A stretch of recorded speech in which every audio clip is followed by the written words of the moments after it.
الرحمن الرحیم اللہم صلی علی سیدنا و مولانا محمد بارک وسلم صلاۃ و سلاما علیک یا رسول اللہ صلی اللہ تعالی علیہ وآلہ وسلم۔ درس قرآن کے سلسلے میں سورہ بقرہ کی آیت نمبر 49 کی تفصیل بیان کرنے سے پہلے بیان کر چکے ہیں کہ فرعون کس طرح سے مصر کا بادشاہ بنا، کیسے بنی اسرائیل کے بچوں کو قتل کروایا،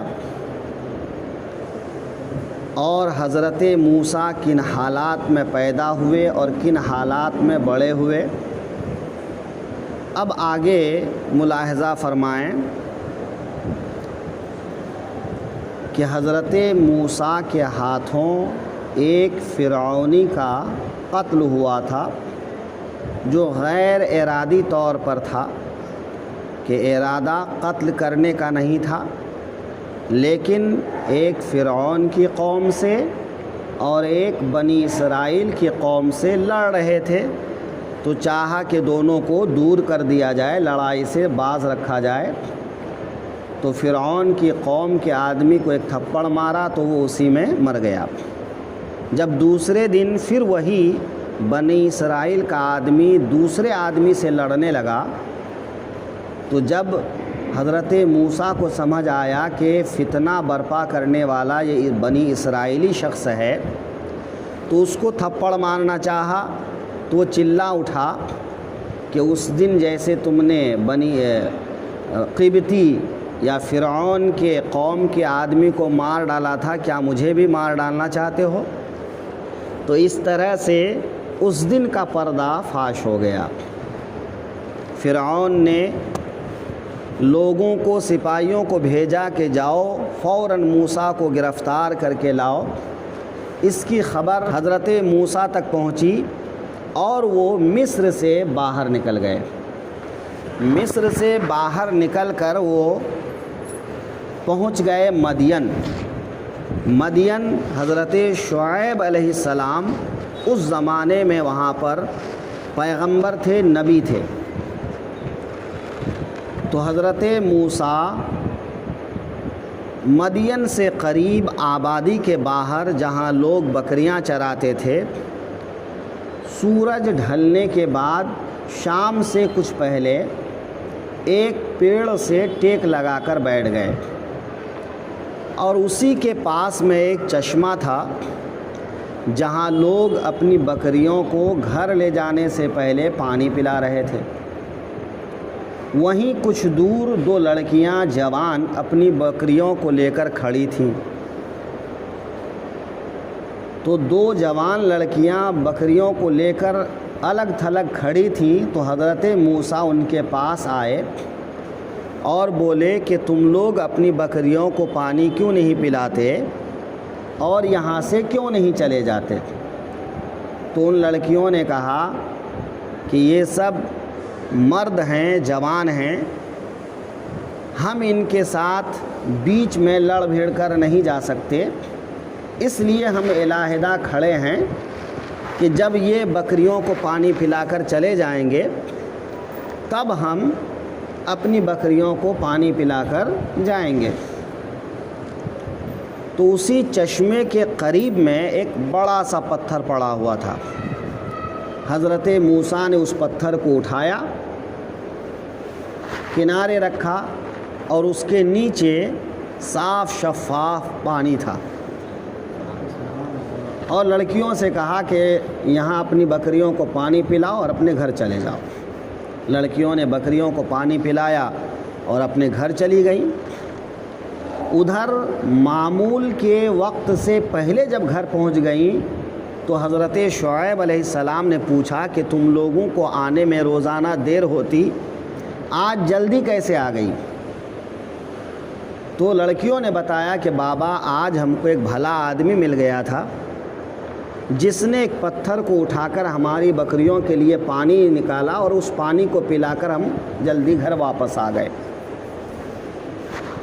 تو ظاہر سی بات ہے کہ یہ ایک احسان تھا، تو حضرت شعیب نے کہا کہ کہیں ایسا تو نہیں کہ وہ پردیسی مسافر ہو، اسے مدد کی ضرورت ہو، اس نے ہمارے ساتھ یہ احسان کیا ہے تو جاؤ اسے بلا کر لاؤ، ہم بھی اپنے احسان کا بدلہ اس کو دے دیں گے۔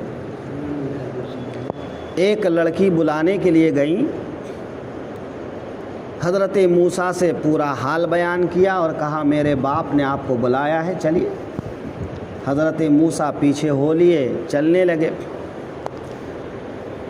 تو حضرت شعیب علیہ السلام کی بیٹی آگے جا رہی تھی، حضرت موسیٰ پیچھے، تو بار بار ان کا کپڑا اڑ رہا تھا۔ تو حضرت موسیٰ نے کہا تم میرے پیچھے آ جاؤ اور پیچھے سے مجھے راستہ بتاتے چلو اور ہم چلے جائیں گے۔ اس طرح سے گھر پہنچے، حضرت شعیب علیہ السلام نے حال چال پوچھا تو ان کی بیٹی نے کہا کہ بابا کیوں نہ آپ بکریوں کو چرانے کے لیے ایک نوکر رکھ لیتے، اور وہ نوکر ایسا ہوتا جو قوی بھی ہوتا اور امانت دار بھی ہوتا۔ چونکہ لڑکی کا اشارہ حضرت موسیٰ کی طرف تھا کہ وہ دیکھ چکی تھی کہ اتنے بھاری پتھر کو اٹھانا کسی طاقتور آدمی ہی کا کام ہے، تو کہا خادم ایسا ہو جو طاقتور ہو، ہر کام کر سکے، اور امین اس لیے کہ دیکھ چکی تھی کہ آگے چلنے کی وجہ سے ہوا سے جب ان کا کپڑا اڑنے لگا تو حضرت موسیٰ نے ان کو پیچھے کر دیا اور خود آگے ہو گئے کہ ایک لڑکی کے جسم پر نظر نہ پڑے، تو لڑکی کو پیچھے کر دیا اور خود آگے ہو گئے۔ تو اس طرح سے جو ہے ان کی امانت داری بھی ظاہر ہو گئی۔ تو جب لڑکی نے مشورہ دیا تو حضرت شعیب نے کہا ٹھیک ہے، اچھی بات ہے۔ حضرت موسیٰ سے بات چیت کیے، یہ بھی پردیسی تھے، مسافر تھے، انہیں بھی رہنے کا ٹھکانہ چاہیے تھا، تو وہ تیار ہو گئے۔ اپنی لڑکی سے کہا جاؤ ہمارے فلاں حجرے میں جو عصا رکھے ہوئے ہیں ان میں سے ایک عصا لے کے آؤ، لکڑی کی لاٹھی ایک لے کے آؤ۔ تو گئیں اور لاٹھی لے کے آئیں تو حضرت شعیب نے کہا کہ یہ نہیں، دوسری والی لاؤ۔ اس میں کئی لاٹھیاں لکڑیاں تھیں، کہا یہ نہیں، وہ دوسری لے کے آؤ۔ وہ کئی بار گئیں مگر ہر بار وہی عصا ان کے ہاتھ میں آتا، اور وہ عصا وہ لکڑی تھی، وہ لاٹھی تھی جو حضرت آدم جنت سے زمین میں آتے ہوئے اپنے ساتھ لائے تھے۔ تو حضرت شعیب علیہ السلام سمجھ گئے کہ یہ اسی کی مقدر میں ہے، ان کو وہ عصا دے دیے۔ اب بکریاں چرانے لگے، رہنے لگے۔ اسی بیچ حضرت شعیب نے جب دیکھا کہ یہ نوجوان اللہ کے یہاں بہت مقبول ہے اور آگے چل کر یہ بڑی شان والا ہونے والا ہے، تو انہوں نے کہا ایک کام کرو، اگر تم رضامند ہو جاؤ تو 8 سال یا 10 سال بکریاں چرانے کے عوض میں میری ایک بیٹی سے تم نکاح کر لو۔ اس طرح سے ان کو تربیت کا موقع بھی مل جاتا۔ نہیں، اللہ والے ایک دوسرے کو سمجھ جاتے ہیں، تو انہوں نے سوچا کہ اس جوان کی تربیت کی ضرورت ہے تو اس کی تربیت بھی ہو جائے گی، اور جوان ہے میری بیٹی بھی جوان ہے تو دونوں کا رشتہ بھی ہو جائے گا۔ ساتھ میں کہ جب وہ دیکھ چکے کہ اس کی پیشانی میں نور نبوت چمک رہا ہے تو ایسے آدمی کو بیٹی دینے سے کون باز رہے، تو انہوں نے حضرت صفورہ کا نکاح حضرت موسیٰ سے کر دیا۔ جب خدمت کے سال پورے ہو گئے، کچھ زمانہ گزر گیا، حضرت موسیٰ کو اپنی والدہ کی یاد آنے لگی تو حضرت شعیب علیہ السلام سے اجازت لے کر اپنے بال بچوں کو لے کر وہ مصر کی طرف روانہ ہوئے۔ رات کا وقت تھا، سخت تاریکی، آسمان میں ستارے نظر نہیں آ رہے تھے اور اسی وقت بارش کے آثار بھی نظر آئے، ٹھنڈی کا موسم، اور حضرت صفورہ حاملہ تھی۔ اب ایسے حالات میں جہاں راستہ بھی نظر نہ آئے، ٹھنڈک بھی ہو اور بارش کا بھی امکان ہو، سخت پریشان ہوئے۔ تو ایک جگہ رک کر چاہا کہ کوئی راستہ بتانے والا مل جائے، لیکن وہاں پر کوئی راستہ بتانے والا نہیں تھا۔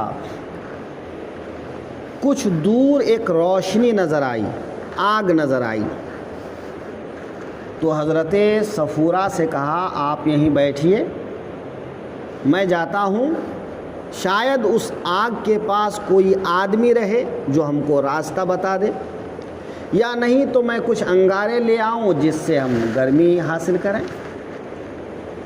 جب حضرت موسیٰ وہاں گئے تو دیکھا کہ وہ ایک پیڑ ہے جس کے اوپر سے نور پھوٹ رہا ہے، روشنی اس پیڑ کے پتوں سے چمک رہی ہے،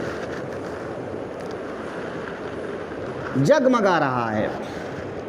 جب حضرت موسیٰ قریب گئے تو غیب سے آواز آئی، اے موسیٰ میں تیرا رب خدا بول رہا ہوں، تمہیں میں نے نبوت کے لیے منتخب کیا ہے۔ حضرت موسیٰ وادی طویٰ، یعنی اس زمین کا آس پاس کا نام کیا تھا؟ وادی طویٰ۔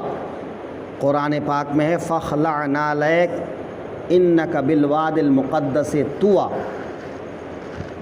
تو اس مقام پر اللہ نے حضرت موسیٰ کو ہم کلامی کا شرف عطا فرمایا، نبوت عطا ہوئی۔ پچھلی گفتگو میں بتا چکے ہیں کہ حضرت موسیٰ کی زبان میں لکنت آ گئی تھی، تو انہوں نے کہا پروردگار جب تو مجھے یہ ذمہ داری دے رہا ہے تو میرا بھائی جو فصیح اور بلیغ اچھی تقریر کرتا ہے، اچھی گفتگو کرتا ہے، ان سے میری پشت کو قوت پہنچا۔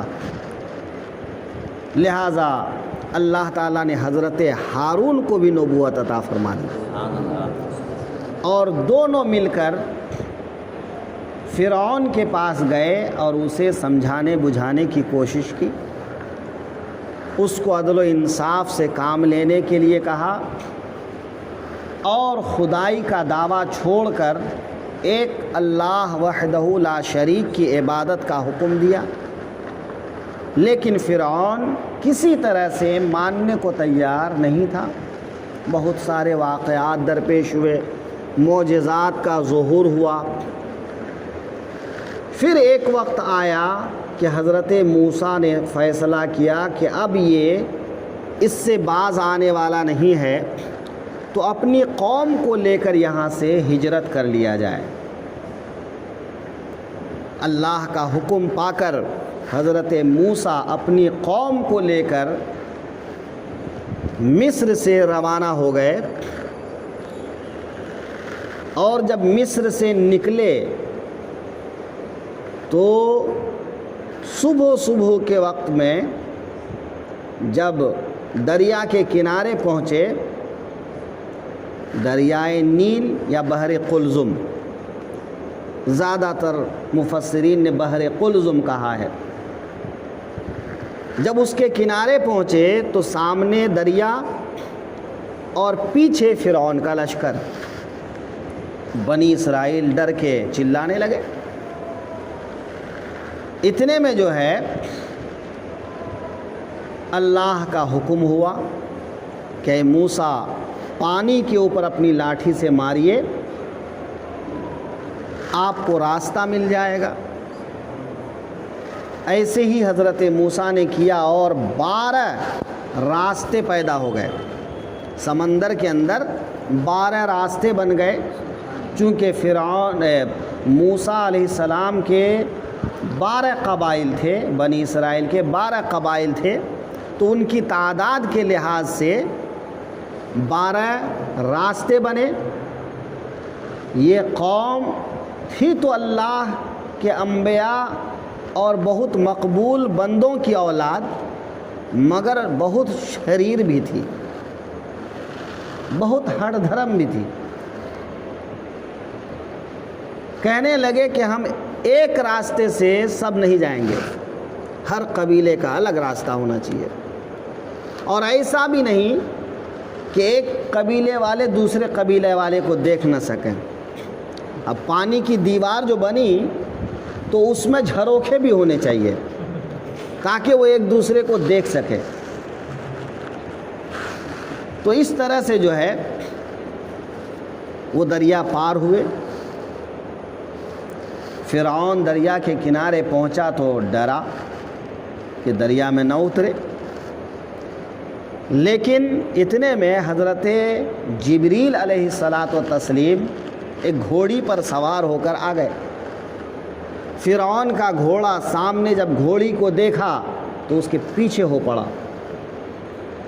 حضرت جبریل نے اپنی گھوڑی کو دریا میں ڈال دیا تو فرعون کا گھوڑا بے قابو ہوا اور وہ بھی دریا میں چلا گیا، اور وہ اترا تو اس کے پیچھے سپاہی بھی اتر گئے۔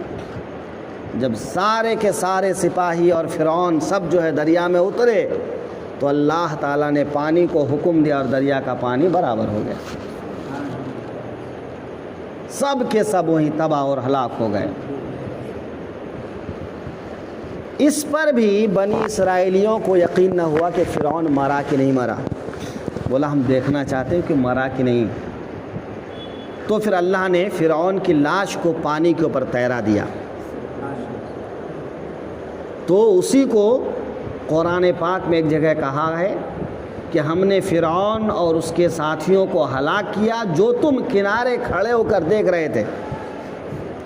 تو اس نے کنارے سے کھڑے ہو کر دیکھا، انہیں اطمینان ہوا۔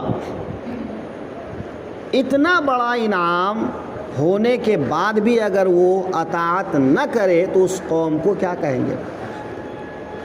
تو اللہ تعالیٰ نے وہی واقعہ یاد دلایا اور فرمایا وَإِذْ نَجَّيْنَاكُمْ مِنْ آلِ فِرْعَوْنَ، اور یاد کرو اس واقعے کو جب ہم نے تمہارے باپ داداؤں کو فرعون والوں سے نجات دیا تھا، ہے نا؟ یسومونکم سوء العذاب، کہ وہ تم پر برا عذاب کرتے تھے، تم سے پتھر توڑوا کر پیٹھ پر اٹھوا کر لاتے تھے اور اس سے مکانات تعمیر کرواتے تھے، تم سے جھاڑو لگواتے تھے، تم سے نالیاں صفائی کرواتے تھے، اپنے گھر کا سارا کام کرواتے تھے۔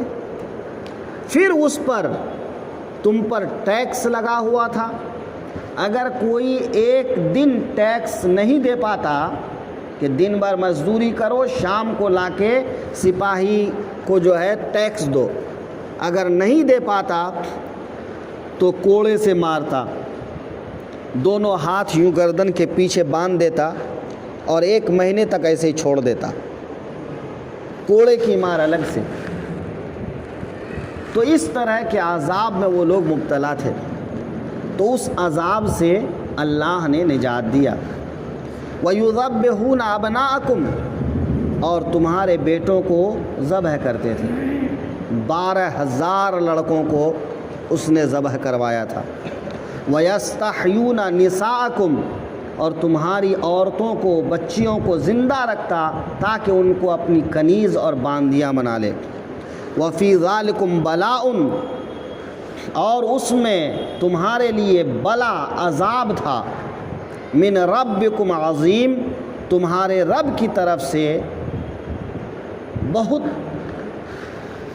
بڑا انعام ہوا کہ تم کو اس عذاب سے نجات دلایا، ہے نا، کہ تمہارے رب کی طرف سے بلا تھی، تو یہ بلا سے تم کو بچانا کتنا بڑا انعام ہے اس انعام کو یاد کرو، اور آج جب تم سے اسلام قبول کرنے کو کہا جا رہا ہے تو اسلام قبول کرو، مسلمان بن جاؤ، آخری پیغمبر پر ایمان لے آؤ اور اپنی عزت اور شرافت کو قائم رکھو۔